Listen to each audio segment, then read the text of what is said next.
Welcome to the Collingwood Rant. I am Sly. It's all happening again, Spook. This is the match review of our efforts against GWS Giants. Spook. Yes. What did you think about the game? Shithouse. I totally agree. We'll be back with our new segment next, Collingwood in Crisis. Really? Already?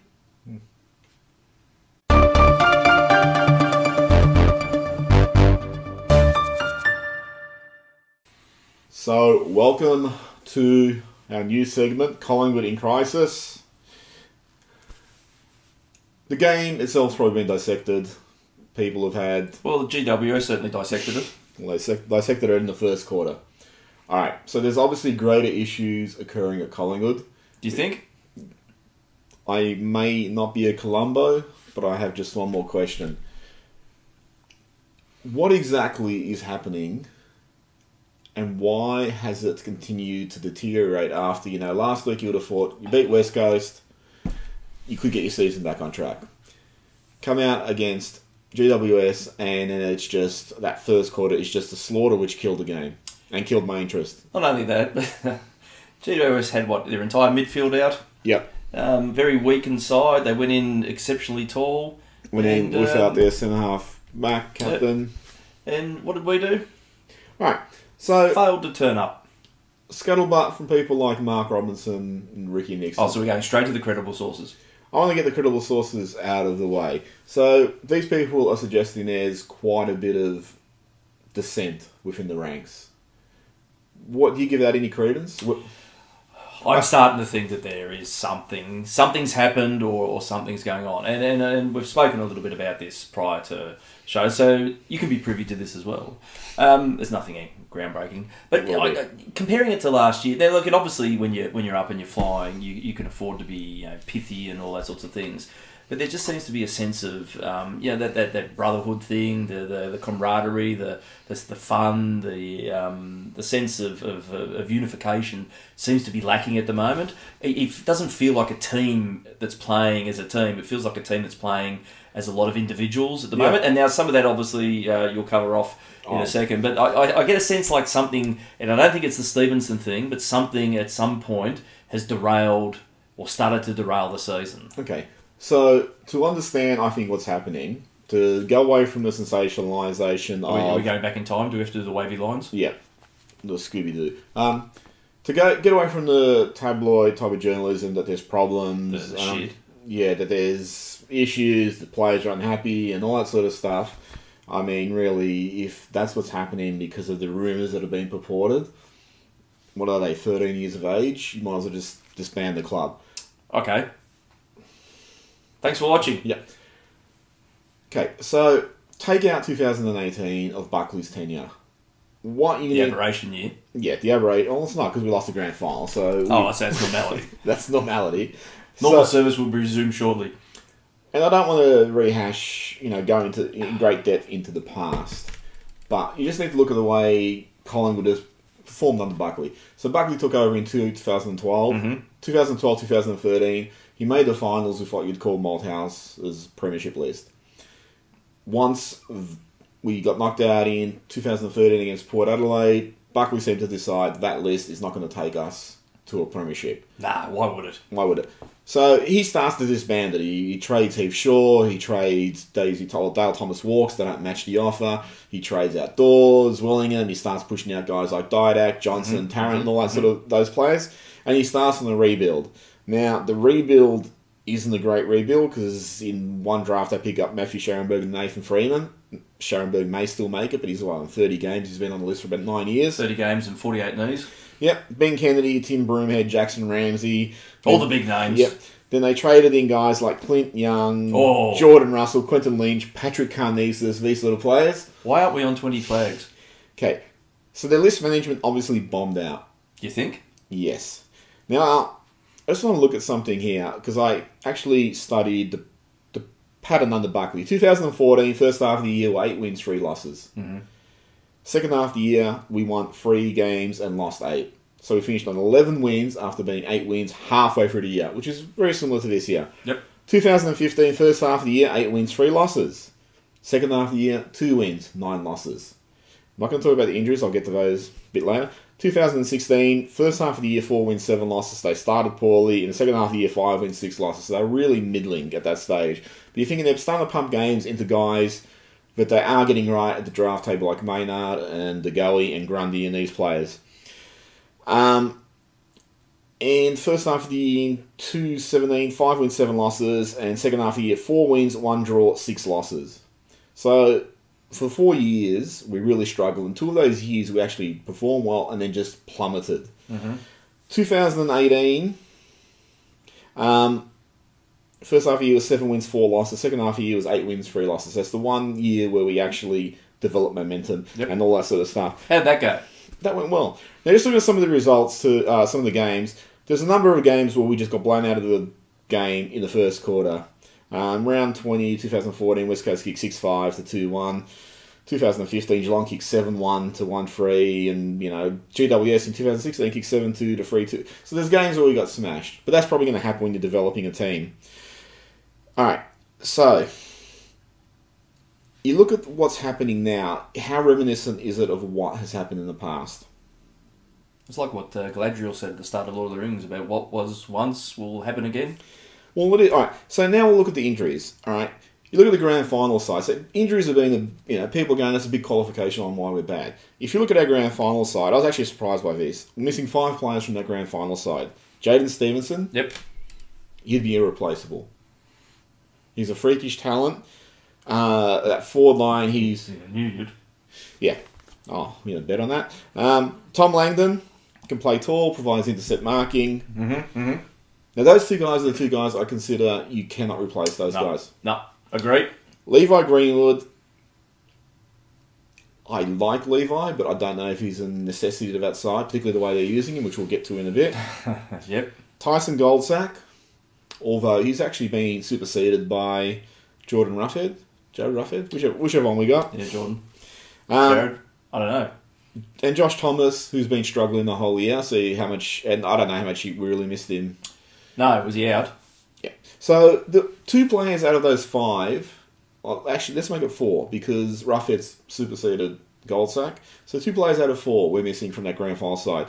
You can't count guys like Moore, Elliott, Beams, because they were never in...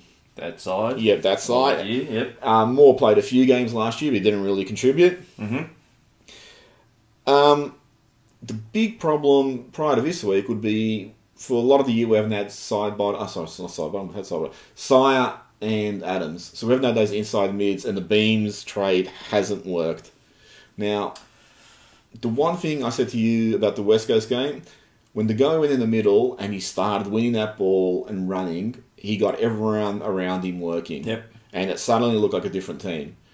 So, I just think, the injuries have probably impacted the way the synergy of the team has worked. But the one thing that's really reminiscent of previous years, this year under Buckley, and this is what we saw under Buckley, and this is why I said take out 2018, because you have that one good year and people just forget the shit that came before it. This one thing that's been symptomatic of the Buckley years from, even in the 2 years we made finals. So, they just about always try. They tried against GWS. We actually beat them for stats in a lot of areas. We beat them in the inside 50s. Structure breaks down and it looks like there's a rolling ball following the ball. Doesn't look like it. Okay, yeah. There's over-the-top opposition counter-attack goals where they just get over our immediate zone and then they just run totally unimpeded.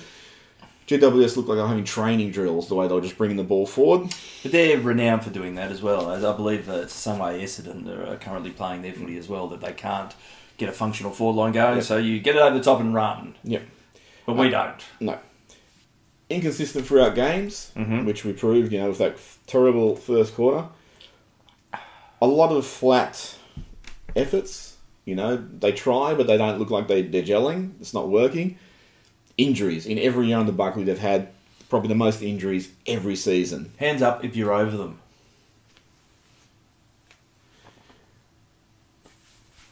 Now, the one that's prevalent, which has pissed me off for 8 years, and I'm sure it pisses off everyone, fucking skill errors. constant skill errors of turnovers, and just basic ones where they can't hit a teammate from 15 metres away. Or you handball to someone's ankles. Yeah. Yeah, like, granted you're under pressure and stuff, but surely you train to counter for this stuff. You train in pressure-type situations. It can't be that fucking massively different being out on the ground compared to the drills that you practice for. It's not like this stuff doesn't come unexpected. No. And how you cannot execute basic skills when you're a professional footballer is staggering. Well, the only qualification, I used to say this years ago, are they overtrained, are they too tired, so they're making basic errors? I don't know, I'm not going to go there, that's just speculation. The mindless, predictable bombing going inside 50. So we saw against West Coast, we moved the ball with speed, we moved it with purpose, we gave Myercheck and Cox chances, and this is against a team who has the best intercept marking defenders in the league, and Myercheck got 4 goals, Cox got 3 goals, we looked a different team. This week went back to what we've seen time and time again. Just bomb the ball and move it really slowly so everyone congests and then just bomb it. And usually when you're bombing it, don't even bomb it to the advantage of your tall forwards. I mean, Cox is 9 foot tall, but you're still bombing it to his disadvantage. And it's just that chaos ball where you're expecting some sort of purpose to come out of it. And it's just predictable. All the, defenders just Miller into it. Yep. And it's just about impossible to take a mark, and there's no crummers. And even if there were crummers, they don't have room to operate. No, it's amazing. Yeah, watching it come to the ground, you just know that we're not going to see one of our blokes pick it up. They all run back to try and then rebound it again to that 50, and it becomes that self-fulfilling prophecy of in and out, and it just never ends. No one actually leads into space. No one ever picks the ball up and snaps or anything like that, or they probably look for a short option the way that we go for goal. But it's just it's just tragic watching it. Bewildering selections, which has happened regularly under Buckley. Last year, that was basically taken out of his power because we just kept getting injuries, so he had to take who he had. The Appleby choice was just mind-boggling to me. No offence to Flynn Appleby, but he's been injured and he comes back and he's straight in. That's on top of John Noble playing last week and the week before that Quaynor. He's trying to get dashes out of the fence, but between them, these 3 guys have played 10 games. The Crocker selection, I thought was a bit of a surprise. He has been playing well, but I thought Dacos would have had a better run at it. But he's always sort of gone for these really bizarre selections where people are going, well, hang on, Scharenberg's been dominating in the VFL, but you're not selecting him. Now, maybe he's being managed, we don't know. Dacos has had he was dominating in the VFL and belatedly got a call up and then got, almost scapegoated when they lost to North and to Hawthorn when, I say, you look at the way we deliver the ball, you could put Tony Lockett, Jason Dunstall and Gary Ablett Sr. in there and they would not have a chance the way we set up.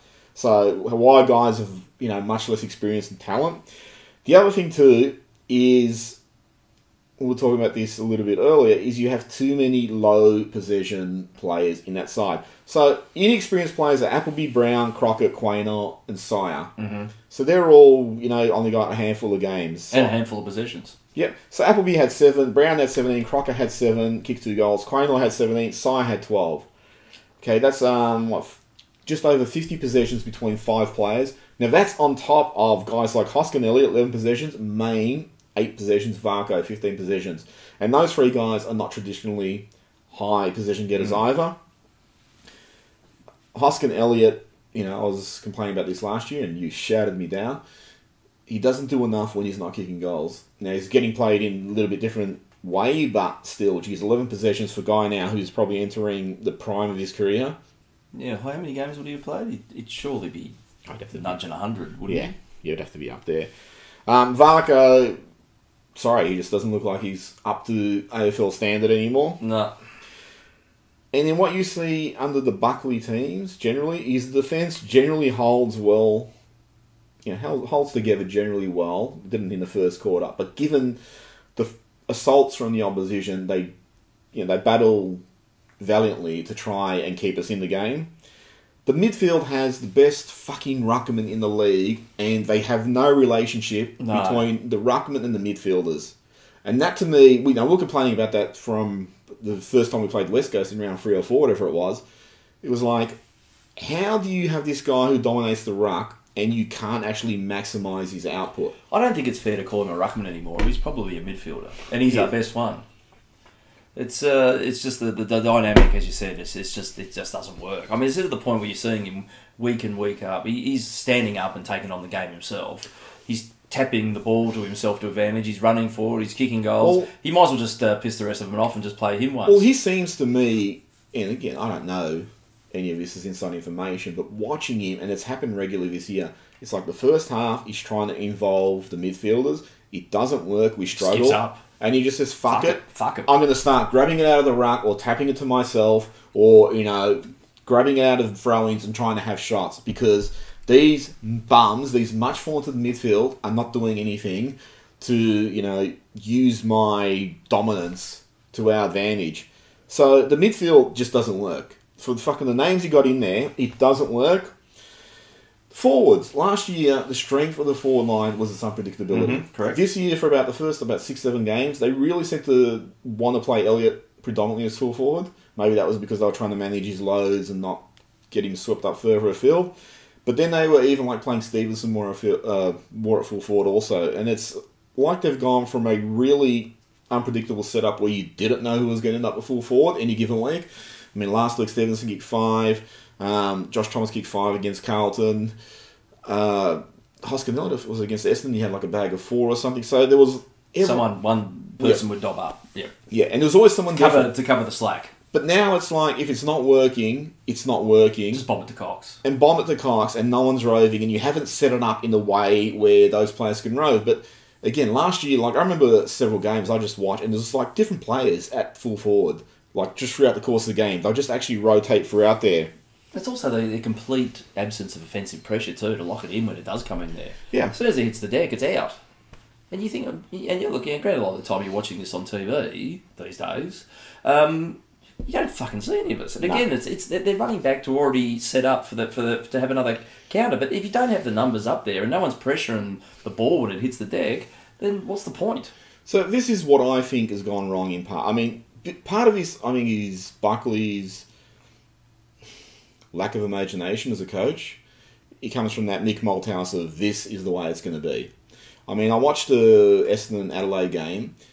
Adelaide were dominating, and John Worsfold said, fuck it, and he threw Hooker up forward, and he changed dynamics, and they ended up running over the top of them, and it was like, I'm going to take a chance, because I'd rather lose by trying something, rather than just holding on to what I know, and seeing us go down anyway. So you look at that game, and you mentioned that, and then you've mentioned this a few times in the past too, that the only one who looked likely to take a mark in that game was Howe. Yep. If you've got a forward line that's dysfunctional, why don't you just throw him up there for 10-15 minutes and see if something magical happens? Well, you're 7 goals down, so, you got you're not going to lose by any more than we already did. If it did it really matter? You're already blowing up a percentage. But, why not throw him up there and see what happens? If you're bombing the ball high and he's a guy that's capable of skyrocketing and taking a grab, try it. If it doesn't work, throw him back down there. Well, it's not rocket science, is it? Well, this is the thing. I'm going to get to this now. I think the injuries have forced Buckley's hand, and he hasn't actually adapted to them. So I think last year you had Adams in there for the whole year, and you had Sai come in the second half of the year. And this, I think, is telling that Treloar went out for 10 weeks, and we won more games in the second half of the year than the first half of the year. Now, we're a better team with Treloar in it, but I'm just saying Treloar, in the position he was being played, wasn't a vital component to that side's productivity. Adams and Sai, because they're feeding the ball out, are. Now, Adams and Sai haven't played for the bulk of the year. Sai has just come in, he's really struggled. Adams has played about 4 games in all, or 5 now, and he got injured in one of them. By Sai and Adams missing out, it means guys like Treloar, and we see Treloar now just getting 35, 40 possessions, and 25 of them are handballs. No, the other ones are all kicking along the ground. Yeah. You get Pendlebury, side bottom, trapped on the inside. Once they're trapped on the inside, that means they can't use their specific skill set. So, Pendlebury has poise, side bottom skill, Treloar pace. You don't have them on the outside to create play. They're stuck on the inside where they're just handballing. Now, obviously, we don't have a lot of other inside mids. This is why I said throw Greenwood in there for a bit. They've tried Wills, and the Beams acquisition hasn't worked, but it means the midfielders themselves, the whole synergy of that midfield has totally changed, and it's forcing players into basically dour midfielders who are offering no attack. Now, in defence, Last year you had Crisp and Maynard just charging out of there. This year Crisp was being pushed a little further afield. And who's he put down there? He's put Greenwood down there. Greenwood, I like Greenwood. He's a blue-collar player, but he's not the player I'd be going, if I was building a team, like I was building a new license, I would be looking at the list and going, yeah, my halfback counter-attack dasher is going to be Levi Greenwood. It would be Sard or Crisp or someone like that. He's put Main down there also. And he's also let Main, Greenwood and Aish get dragged down to that last line, that full-back position. So he's actually totally undermined the counter-attack, the run out of defence. And this is another reason I complained about, play Goldsack. Because if you play Goldsack in one of those key roles, that should actually free up guys like Crisp and Maynard to play a rebounding role. But he's actually letting these guys get dragged into key defensive posts. And I said this year before, the best coaches like Clarkson and Sheedy, when they had gun defenders, so Sheedy had Fletcher and Clarkson had Gibson, those guys never lined up on the best forward. Those coaches always manufactured the worst matchup for the opposition. So, they'd be put on the 5th or 6th best forward, and those guys would then get the zone off and help the lesser defenders. Yeah. And, cut in and, take intercept marks and all that shit. I mean, that Gibson made a career of just coming in third man and punching. And you play guys like Josh Kennedy and Cameron and these sort of great forwards. They're probably going to kick free anyway, whether it's Moore on them or Goldsack on them. So play the lesser defender and get the better defender to actually provide the cutoff. But in terms of the counter-attack, it's just gone. There's nothing coming out of defence. No. And the forward line, as we mentioned, there's no unpredictability about it. It's just so predictive, you just bomb, and it's just totally mindless. It's encouraging, isn't it? So, this is the thing. I'm pumped, I'm enthused. The synergy of the side is completely wrong. It's fucked up. And they haven't actually addressed this. They've really treated all the players like interchangeable. Well, I've lost Adams, I can just play Treloar in the middle. It's no, they're two totally different players. I've lost Stevenson, oh fuck it, I'll just play Crocker forward, full forward, It's that doesn't work, and the defence is totally messed up. So he set it up totally wrong. Now, I think the teams that have sacked coaches, the clubs that have sacked coaches, it's instructive in looking at how the replacement coaches are set up. Now, one of the things with Carlton, since they sacked Bolton, yep, they've won 4 games, they've lost 2, and those 2 they lost were under a kick. Now, I'm not saying they're world beaters or anything, but that's still pretty good, 4 out of 6. It's better than fucking what we're doing now. Now, I remember seeing a stat where under Bolton only started Murphy and Curnow in the centre once in his tenure this year. Whereas when Teague took over, he was just playing him in the centre all the time. So he was playing his better players around the ball to contribute to the team in a way that's going to maximise their skill set. And look at the difference. I mean, I don't really follow North Melbourne enough. I mean, who does? No one does. But, these are teams, St Kilda actually did it over the weekend. We'll see if they sustain it. But teams like Carlton and North, same playing list over the course of the year. You change the coach, and they change their approach, and it's totally reinvigorated both sides. It has been massively amazing to see that happen. It's been totally... And both teams have looked completely different. Now, I'm not saying change the coach, but I'm saying, obviously, what the coaches are trying is not working. So I think the tactic here could be probably just to battle out to get into the finals, then sack Buckley. Sack the coach every week. Maybe we can get in Reece Shaw. The insanity of what we're seeing is, the one thing they try to change up from the Hawthorn game is they started playing DeGoey more in the middle and then getting him to run forward. But, unless DeGoey has that sort of game as he did against West Coast, it's not doing enough for you.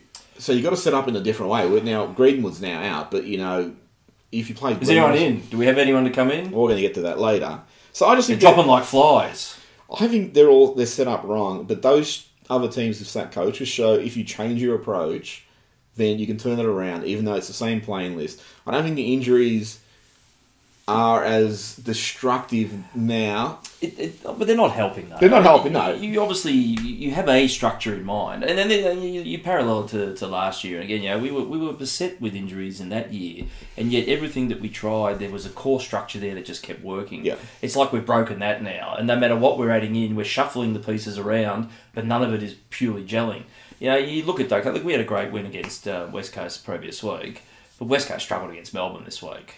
You wonder about what state of mind that West Coast were currently in too, whether that sort of flattered their lack of effort, flattered our performance. I think the West Coast game, the goalie move, and when he actually started dominating, it just meant that now Pendlebury, Sidebottom, were getting on the outside. Sidebottom looked a different player once the goalie started dominating. I know we pot Sidebottom, but he hasn't done a lot this year. But the games he's done a bit are when the other midfielders are now feeding it out, and he can run and use his endurance and all that to provide options and all that sort of shit. And it's not that difficult a thing, I always look at the Brisbane three-peat premiership side. They had this great midfield who was like Voss, who was like just a total bull. Black, who was very Pendlebury-like, poise, elegance. Ackermanis, who was, had dash and could kick goals. And Lappin, So they all sort of complemented one another.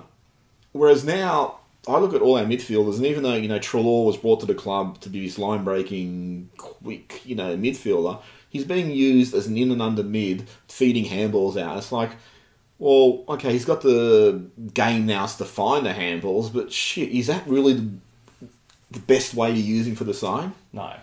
But I think your hand was forced there, obviously, too. But, now that Adams and Sire, Adams is back and Sire's just needs to recapture some aspect of form, that would surely then free him up to be a bit more of an outside player. But I think even like when those guys are out, and I've said that myself, those two guys are out and that totally changed the chemistry of the midfield. But I actually think Buckley should have fought further afield. He should have maybe considered playing Greenwood more as an inside mid. Or he should have did what, you look at Hawthorn when they won 3 flags. They were never winning contested possessions because they didn't even rate it. It was just like what we do with the ball once we've got it in our hand. It's not about winning the ball first off. And that's where I think they probably should have said, Grundy, let's stop fucking just tapping the ball down a metre, just thump it 20 metres and we'll just reset further up a field and we'll try and get some run on. So that's where I would have liked to try some lateral thinking rather than, well, I've lost these 3 guys with beams also. Let's just keep trying the same setup. It's not working. Those guys that we've got, Pendlebury, Treloar, Sidebottom, they're not the same sort of players, not the Bulls, but we're going to still try it and see if it comes off. And it's not. This midfield was so highly esteemed coming into the season. Oh, it's been laughable. It's been... Laughable's been kind. I've been kind. Well, that game on... when we play Saturday, whenever it was, that was one of the few games I just said, I can't deal with this. Shit. And I know people go, oh, well, you're not a true supporter if you switch off or whatever. It's like, well... You know that you're not a true supporter if you switch it off. Well, they should have shown up in the first quarter. Oh, Are they true supporters by fucking showing up at the second quarter? So I actually just... And I said this a few weeks ago, if they bomb out of the finals or they just fall in and that's it, they should just sack the coaching staff and say, nah, you've done this, and if you take 2018 out, you've done this every other year for 7 years. And you've done it again. Yes, but that ain't going to happen though. But if they actually tried things and it didn't work out, I'd actually go, well, you know what, at least you tried something. It's like Nick Maxwell in that documentary about the 2010 grand final draw. And he goes, he said, I saw we're going to lose this. And I said to myself, next time the ball comes down, I'm going to try something because I'd rather go down trying something rather than standing back and just losing. And this is the attitude they've had. They just keep doing the same shit. And they've done it for 7 years. The 1 year they didn't do it, they did well. They've done it for 7 years, and it looks like they're just going to let this season totally implode. You get a sense of that too, because you did hear on the grapevine about 6 weeks ago or so that they were quietly happy with where they were placed and thought that they had a very, very good chance of running at it. And now I think maybe a little bit of that doubt's creeping in. You saw today that Langdon's going under the knife. Now, I can only imagine that part of that was managing him with the expectation that maybe he'd come back late. Now you've made that decision to put him under the knife, rule him out for the rest of the season. Are you now sort of mentally saying... The season's done. I think we're done, and now we set up for next year. We start playing kids. We're every chance to start tumbling down the ladder now. Do you think your tilt's gone, or do you just say, well, fuck, this year's cactus, we're going to have another launch next year? Because I think the opportunity for this list is closing really, really quickly as well. And I reckon there's 2 problems with that attitude, if they do have that. One, you actually introducing this defeatist attitude of, all right, it's gotten too hard, fuck it. Not going to try anymore. And if they've done that, it's like, well, geez. Second thing is, okay, in the 8 years you've been coach, this has happened 5 years. It's Groundhog Day. Now, why would anyone have confidence it's not going to happen again next year? And then, I'm pretty sure his contract expires next year. No, wasn't he renewed for another 2 years or 3 years? If they go to shit next year, there'll be the contract speculation yet again. Well, it has to, because you're now in next year's your 9th year as coach, and you've delivered one good year out of that. Yeah. And not any great sense of escalated improvement other than that bang burst improvement. And then you've had a reasonably good year this year, now it's just spiralling into the shitter.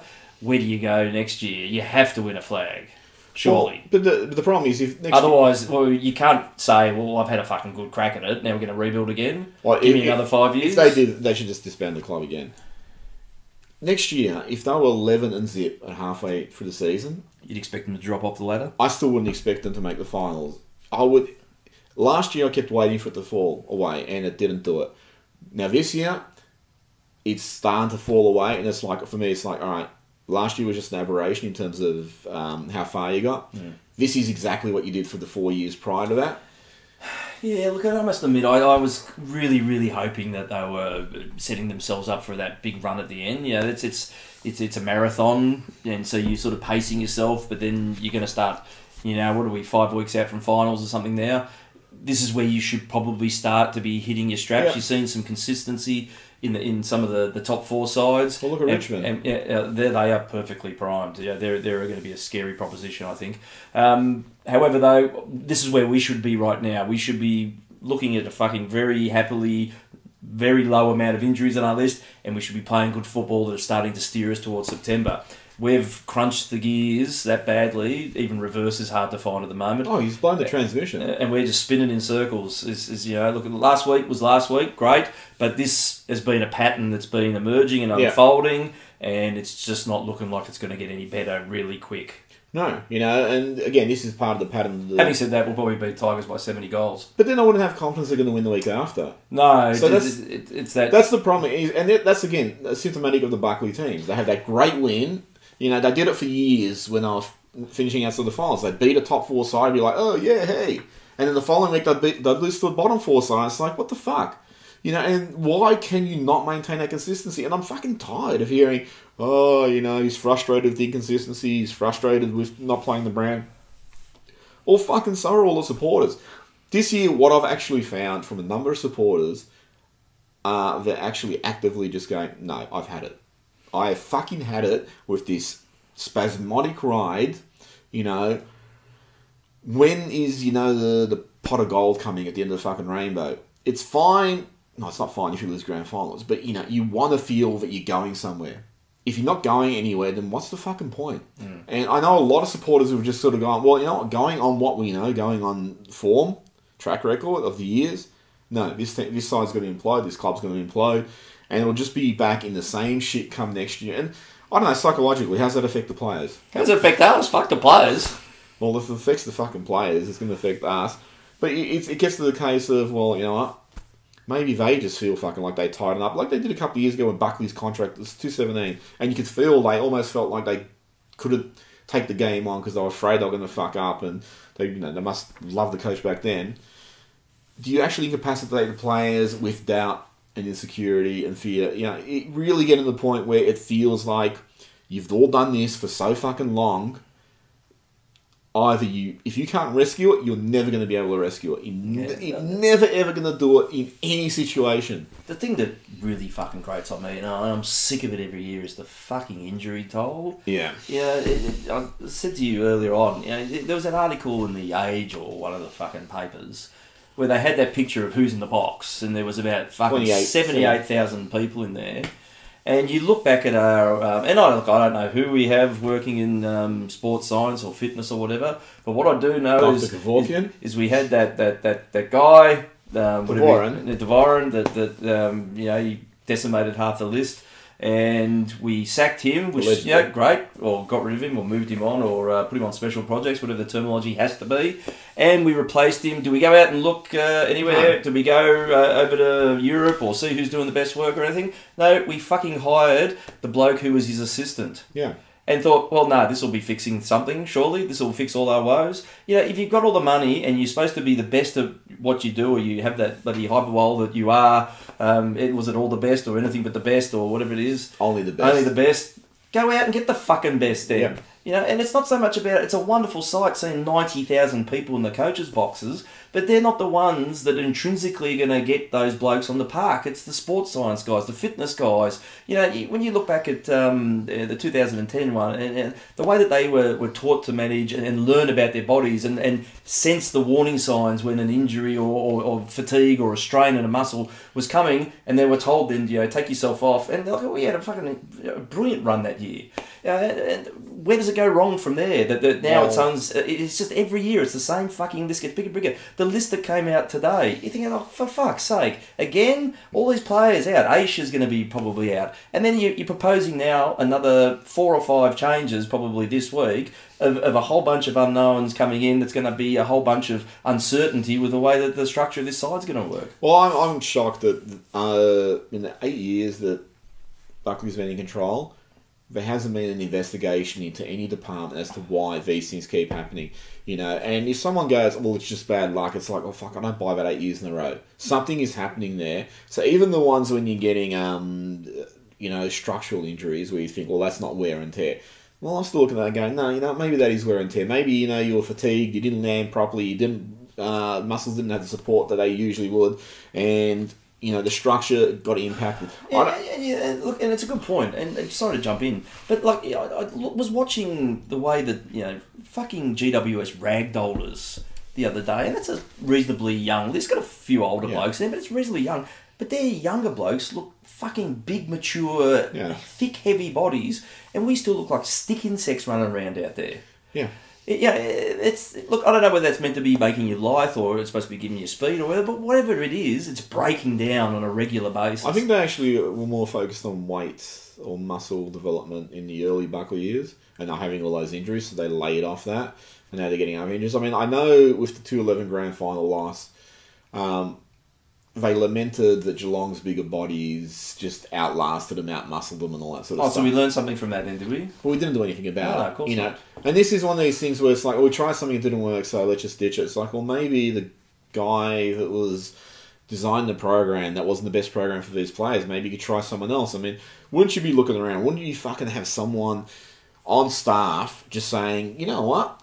Brisbane's only got 96 injuries. Let's go pinch their people. Let's go poach their fucking people. And if there's a, you know, a tax on staff, then just pay it. You know, you're meant to be a fucking affluent club. You're meant to have the advantage of being an older, powerful, rich club, and you're not using it. And instead, you're just delivering the same shit. I mean, this club now, it really feels like there's a staleness about it. And if this season just whirlpools down the fucking drain, I reckon they're going to lose thousands of supporters who are just going to say, nope. I think that was happening before last year. It was. You know, last year, unfortunately, for that side of things, and galvanised them. It reset the supporter base. But they're going to get pretty fucking angry pretty quick. What's happening? I mean, you've gotten texts from people who said, fuck it, this is it. I've had it. Because the same shit you say. And that's why I said, let's look at Collingwood over the history under Buckley rather than just say, like, some lazy journalism, oh, there's internal issues.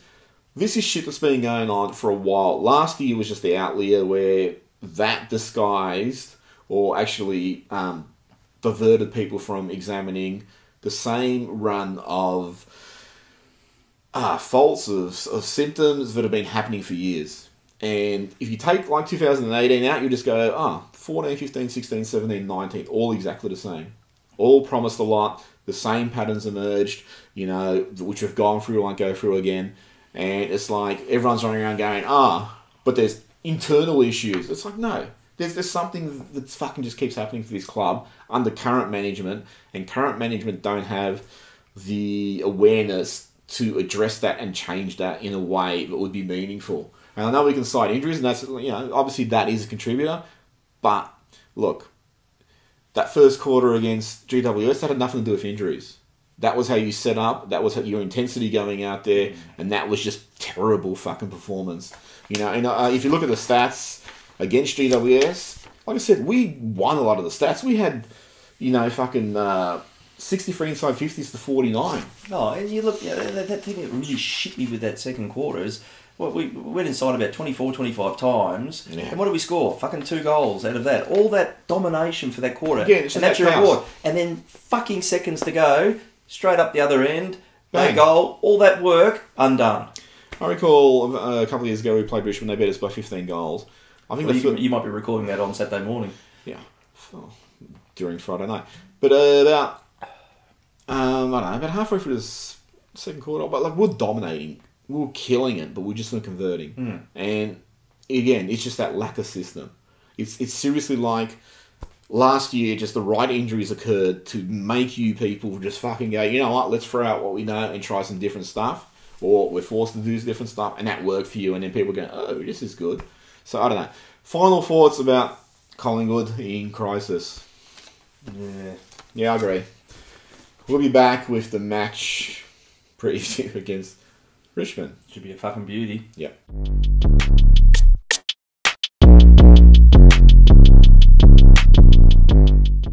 Welcome back to the match preview against fucking Richmond. Fucking Richmond. Elliott apparently is a rough chance. Goal second line. A rough chance to kick a goal? To play. I mean, they only everyone, you know, they say Elliott's a rough chance, but I just fucking apply that logic to everyone at Collingwood. Goal sack, 9 disposals, 2 tackles in the reserves. I don't know, he's apparently a chance. Schamberg, 22 disposals, 9 marks, 5 tackles. Berger, got the 19th week in a row. No need for that sort of bloke. Tyler Durden. We don't want someone who actually can see the ball coming in and mark it before it goes to a forward. Tyler Durden, a.k.a. Dylan Brown. Dylan Brown. Thanks, commentators. 17 disposals. On the pulse. So he was the holdover emergency and he flew back and he played. He had 17 disposals, 5 tackles, and 1 goal. Kicked the winning goal. Yeah, Rupert Wills had 30... Big win for the VFL, though, against the mighty Dolphins who've won 1 game for the whole fucking year. Yeah, Rupert Wills I digress. Had 32 disposals. Main and Thomas are to be tested, so we expect they'll be euthanized at some point. Ash, Greenwood, Langdon, Moore. I'm going to get back to this guy, Langdon. Moore, Murphy, Noble, Reid are unavailable. Welcome to Collingwood, Noble. Yep, so no... 1 game, 14 weeks on the sidelines. Yeah, so fucking he's probably in the NFL going, oh, this is so cool, I play every week. Don't come to Collingwood ever thinking you're going to be a 300 gamer. Yep. Unless you're carrying injury tolls. Alright, so Langdon... You've been resting for what, about 8 weeks, and then someone goes, let's send him to surgery. That's a good idea. Why did we thought of that? Do you think the doctor had one of those like flowers that squirts water? I actually think fucking Collingwood, the problem there is Collingwood probably has a public medical plan, so he's probably just been fucking queued up in the Austin or something for 8 weeks. And they're going, we can get you in! He's been in an emergency. Yeah. I think he's got a boo-boo on his knee. So and we joked about that a few weeks ago, and thank you for Collingwood for, turning a joke into fucking reality. So you got players who are, doubtful. I'm going to throw Sack in there again because I want to fucking someone physical and someone I know that even if he'll only get 10 possessions, at least he'll bloody hit a pack hard. Seriously, no offence, Callum Brown, you've done nothing for about 8 weeks. Wouldn't mind sending him down. I don't want to see, just Tyler Brown come in for like Callum Brown, and that'll be like sort of, just these superficial changes. I want to see him get some of the, Crocker can go, Brown can go, who's the other one? Appleby can go, and I bring in Scharenberg, who's fucking been dominant. I've actually been impressed by how well he's done in the reserves. Mm-hmm. He's actually sort of hit the ground running and redisplaying the form just before he got injured. I'll bring Sack in as a hard body and play him at fullback or centre half back, and then just get guys like Maynard and Crisp to run the way they used to. And I don't know who else is there. I'd get rid of Varco.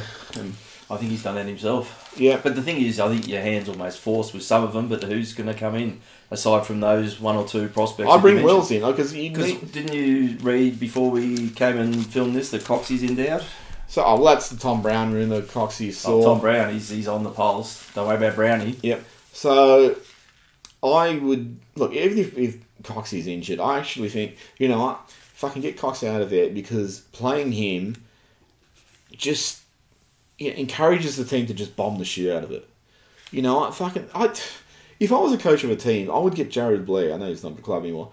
And in the practice games, like put him at full forward because he was a good lead, and just say you cannot bomb to him because he's only 3'6". Learn to fucking pass it to his chest, to his ankles. but learn to pass it on the lead because that's the only way you're ever going to hit him up. Learn to fucking actually hit a lead. So, well, actually, you're going to have some forwards that actually provide a lead. Well, you know, they do sort of provide a lead. But anyway, with an entourage that comes with them. Yeah, well, that's again that big problem. It's like watching an avalanche. Well, it's because they fucking move the ball so slowly. By the time they finally bomb it, anyway, let's not get back into that. I'll bring some senior bodies in. I reckon they got too much inexperience in there. Sire would give another week. I'd bring Wills in because he's a big body, and I'd be telling Wills, look. Wills had a good game in the V5, I believe, too, didn't he? So. Yeah, 32 possessions, and I want with Wills what they've done with Callum Brown. Like, Callum Brown, they've given him an extended run at it. Fine. I have no problem with that. But do the same thing with like guys like Wills and Dacos. Dacos had two games when you probably played the fucking... until, last week. You played your worst game against North Melbourne. It's like, well, I don't think Dacos had much to do with that. And then against Hawthorn, again, you played this really shit brand. And it's like when Dacos is dropped, it's like... I think there's about 4 other guys you could really give a rocket to before you got to Dacos. I thought Dacos showed enough in patches where you think, geez, if that 4 line was functional, he might have done something. Anyway, I bring Wills in, Scharenberg, Goldsack. I think you can afford to go a little bit shorter against the Tigers too, can't you? I don't really have any massive big talls. Reeves, you should be able to account for. Wayne Curvis or something, you might be able to blind to though. Arnekovs is likely to miss. Oh, is he?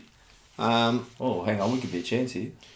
And you got Lynch to mind, but look, I just think, get some more senior bodies in there because we've looked too light, too young, and as I said before, too many guys who don't get enough position, and that's fine because these guys like Brown that are coming up, but you can't have so many of those guys in the side that you get like 8 players and they're getting 100 positions between them. It's just not enough. No. So I'd be changing it up and going, you know what? It's like that definition of insanity, keep trying the same thing, expect a different result. If you just go into this game with exactly the same structure, same systems, it's going to go the same fucking way. Well, I don't think they will, but yeah, we'll see what happens at the big change table on Thursday night. Your tip?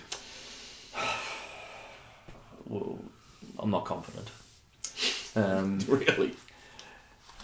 Look, we have had reasonably good form against the Tigers. They're going to be chomping at the bit to have a crack at us though while we're down. Yeah. We could have a bit of a tussle with them and just get our noses in front. That would be a beautiful scenario. If we won by 12 points, I'd certainly be taking that and running like a madman. I don't think there'll be a massive blowout, but I don't think we'll win either. I think we'll just lose. I'm going to tip us by 8 points. Kudos again to the AFL. Good to play Richmond the second time this year. Really enjoyed the game against the Suns, who haven't played at all this year. And, fucking whatever shit fixturing you've done. You'd like a game against the Suns right now. Well, we're doing a week or so. We'll probably beat Richmond and lose to the Suns. I tip Collingwood by 8 points. I'll say we'll lose by 8 points. Alright, well, we'll see you next week. Maybe. Hopefully happier. Oh, fucking hopefully. Off the side. Yeah, subscribe, like, listen, podcast, share with Tom Brown, all that. Hey, Tom! Alright, we'll see you next week.